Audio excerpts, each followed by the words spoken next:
Colony साहब मोहम्मद लोराणी थाना मलकान मां जी लोराणी साहब छा चवणु चाहींदा?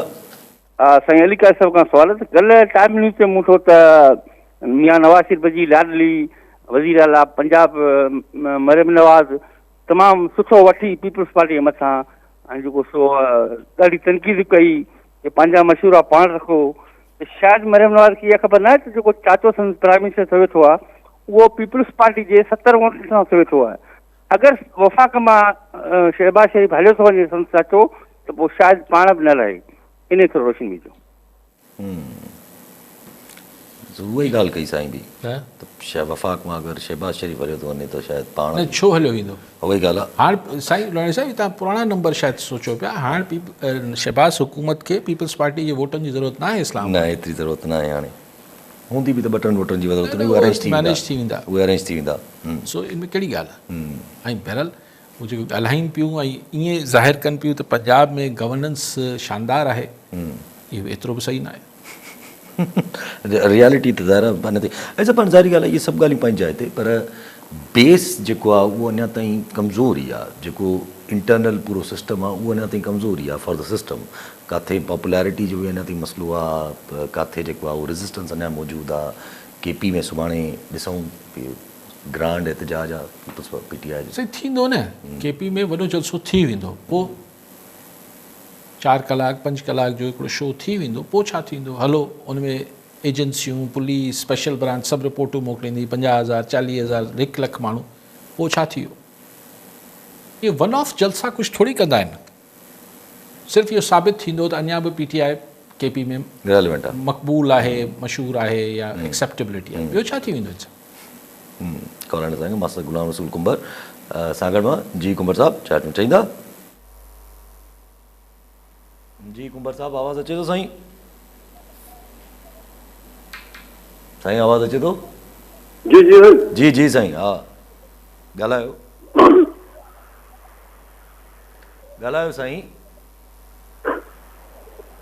हेलो जी जी साईं।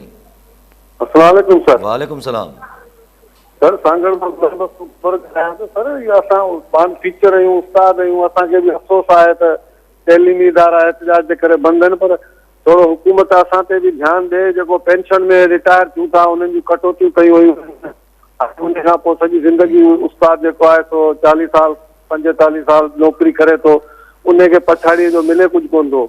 ऐं इंश्योरेंस ग्रुप बि असांजो कटियो वञे थो, बेनोलमेंट फंड बि कटियो वञे थो, उहे बि असांखे कोन था मिलनि।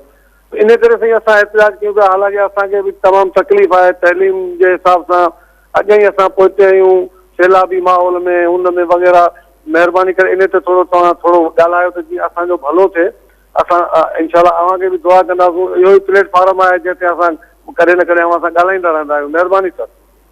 ठीकु आहे साईं। जी कुंवर साहिब, हीउ जेको सरकारी मुलाज़िमनि जो सिर्फ़ु इशू आहे, सरकारी मुलाज़िमनि जो इशू आहे, जंहिं ते कल्ह बिलावल भुट्टो ज़रदारी साहब यकीन दहानी कराई त उहो नोटिफिकेशन वापसि थींदो ऐं CM ॻाल्हाईंदो। त मुंहिंजी नज़र में त इहो हिन खां वॾी आथत या एॾी वॾी ॻाल्हि कई अथनि त ज़ाहिर आहे इहो थींदो। लेकिन मूंखे हैरत इन ॻाल्हि जी आहे, ऐं ठीकु आहे हीअ मुलाज़िमीन बि चवनि था त भई एहतजाज ते जेसिताईं थिए कमु तेसिताईं एहतजाज ते जारी रखिबो, ईअं रुॻो ऐलान ते लेकिन हीअ त सरकारी मुलाज़िमनि जो मसइलो आहे न, समूहनि जो। पेंशन घटि थींदी त कोई हिकिड़े खाते जी कोन थींदी, ग्रुप इंश्योरेंस मिलंदी त कोई हिकिड़े खाते जे मुलाज़िम।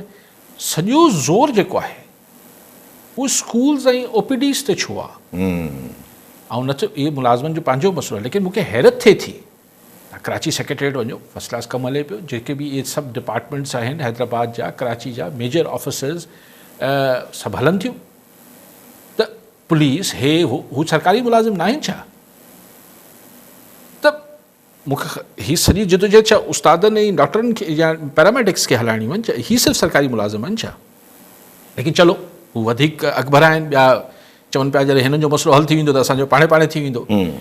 पर ॻाल्हि इहा आहे त आऊं रुॻो सिंध सरकार खे एतिरी गुज़ारिश कयां पियो त जॾहिं बिलावल साहिबु चई छॾियो आहे दैट मीन्स तव्हां कंदो त सुभाणे कंदो, हफ़्ते खां पोइ कंदो, 15 ॾींहंनि खां पोइ कंदो, यार अॼु करे छॾियो। हरू भरू स्कूल बंदि थिया पिया आहिनि। असांजे स्कूलनि जी उहे कहिड़ी तालीम थी मिले? जेको थोरो घणो आसरो आहे उहो सोझरो आहे उहो बि तव्हां भई तव्हांखे ज़ाहिर करिणो त आहे न।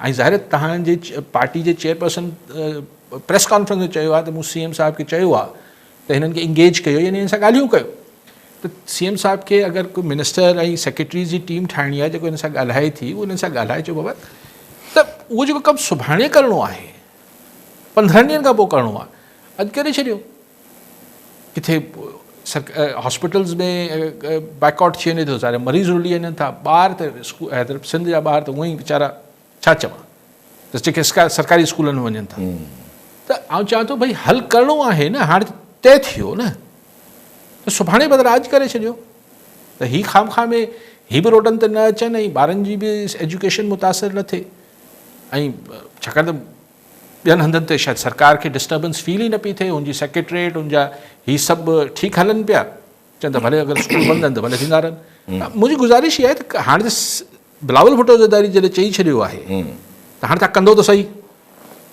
त 15 ॾींहंनि खां बहितर आहे त अॼु करे छॾियो